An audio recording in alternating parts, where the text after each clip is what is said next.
Fisher, Ho. After a 2-hour drive through the misty, darkly beautiful rainforest of Washington State's Olympic Peninsula, we come to the Ho Indian Reservation, a mere 443 acres perched at the edge of the Pacific. Just before the 2-lane blacktop gives out onto the beach, we stop and knock at the door of a small frame house. Come on in. Within, in the sparsely furnished living room, Ho elder Leila Fisher sits in a well-worn armchair, her fingers deftly weaving one of the straw baskets she's noted for. She can't imagine why 2 strangers would want to talk to her, and she suggests we go out on the beach where a feast and powwow has just begun. Through the open windows we can hear the sound of a faraway drum and distant voices singing. They're singing songs of the earth. I'm too weak to go out there with them, but I love hearing the children's voices sing those songs. I help teach them, you know. They're my children. All children are my children. I teach them the songs and whatever else I can. That's what grandmothers are for, to teach songs and tell stories and show them the right berries to pick and roots to dig, and also to give them all the love they can stand. No better job in the world than being a grandmother. Now you boys get out there before the food's all gone, but before you go, I'll tell you just one little story. It's one of my favorites, and it's true. Did you ever wonder how wisdom comes? Without taking her hands from her weaving or even looking up to see if we're listening, she continues.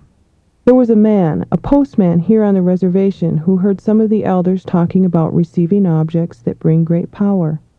He didn't know much about such things, but he thought to himself that it would be a wonderful thing if he could receive such an object, which can only be bestowed by the Creator. In particular, he heard from the elders that the highest such object a person can receive is an eagle feather. He decided that was the one for him. If he could just receive an eagle feather, he would have all the power and wisdom and prestige he desired. But he knew he couldn't buy one, and he couldn't ask anyone to give him one. It just had to come to him somehow, by the Creator's will. Day after day, he went around looking for an eagle feather. He figured one would come his way if he just kept his eyes open. It got so he thought of nothing else. That eagle feather occupied his thoughts from sunup to sundown. Weeks passed, then months, then years. Every day the postman did his rounds, always looking for that eagle feather, looking just as hard as he could. He paid no attention to his family or friends. He just kept his mind fixed on that eagle feather, but it never seemed to come. He started to grow old, but still, no feather. Finally, he came to realize that no matter how hard he looked, he was no closer to getting that eagle feather than he had been the day he started. One day he took a break by the side of the road. He got out of his little Jeep mail carrier and had a talk with the Creator. He said, "I'm so tired of looking for that eagle feather. Maybe I'm not supposed to get one. I've spent all my life thinking about that feather. I've hardly given a thought to my family and friends. All I cared about was that feather, and now life has just about passed me by. I've missed out on a lot of good things. Well, I'm giving up the search. I'm going to stop looking for that feather and start living. Maybe I have enough time left to make it up to my family and friends. Forgive me for the way I've conducted my life." Then, and only then, a great peace came into him. He suddenly felt better inside than he had in all these years. Just as he finished his talk with the Creator and started getting back in his Jeep, he was surprised by a shadow passing over him. Holding his hands over his eyes, he looked up into the sky and saw, high above, a great bird flying over. Almost instantly it disappeared. Then he saw something floating down ever so lightly on the breeze.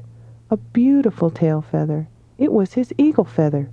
He realized that the feather had not come a single moment before he had stopped searching and made his peace with the Creator.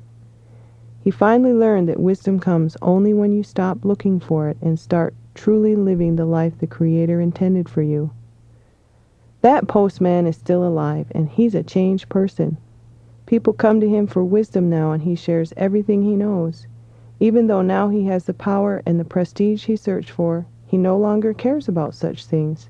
He's concerned about others, not himself. So now you know how wisdom comes?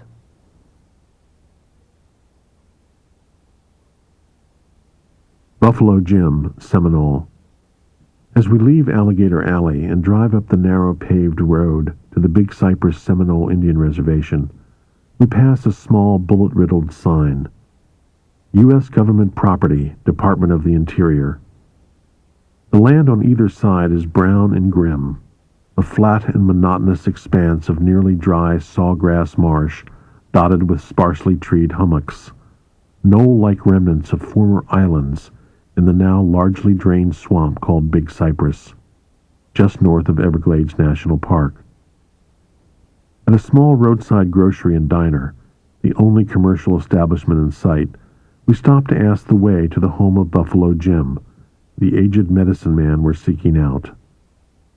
Minutes later, we drive up a dirt rut of a road that gives out in a patch of tall brown weeds and ragged undergrowth from which rises a plain rectangular cinder-block house. We knock. There's an abrupt rustling sound inside, then silence. We have that sense of nervous expectation we invariably get when approaching one of the grandfathers or grandmothers for the first time. We know we are about to be measured, and measured hard. Now the door opens a crack, and there he stands, a bent but still tallish reed of a man with a long face enmeshed in an intricate filigree of deep, leathery wrinkles. Almost all we know of Buffalo Jim is contained in a few faded newspaper clippings from the early 1970s, when he took part in a brief-lived federal program to help young Seminole apprentices in the fast-dying traditional healing arts. Because he speaks little English, his words must be translated for us from the Miccosukee language by Joe Jumper, Buffalo's understudy in herbal matters for many years. We would later learn with great sadness of Joe's untimely death in middle age in 1987.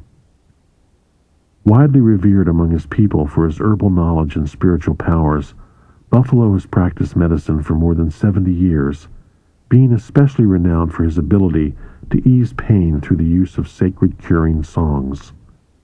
Of such matters, however, he refuses to speak. White man always wants to know what he can't understand, what can only hurt him. But if you want to talk about other things than medicine and ceremony, come in. Buffalo, his first name is Buffalo, his family name is Jim, was born, according to tribal records, on January 11, 1889. That would make him 94 at our first visit in 1983, and 100 at our last in 1989. Buffalo, however, insists he's several years older than that. The path to his little house is always busy. In a cluttered back room, he works up special potions prepared according to ancient formulae. Out back in the bountiful vegetation of encroaching swamplands, a natural pharmaceutical garden of remedies grows right up to his door. Patients often leave a chicken or ham or slab of beef for payment. He's wearing 2 watches and 5 rings, gifts from patients, on our first meeting. He gestures for us to sit down around the kitchen table. Ask me questions from your heart, and I'll give you answers from my heart. We have no particular questions, Buffalo. What would you like to talk about? After a deep silence, he smiles, chuckling. We can talk of birds. He laughs, flapping his arms as if to fly. He holds up an eagle feather someone has brought for a blessing. Birds have always been important to the Indian because they go where they wish, they light where they may, and they're free.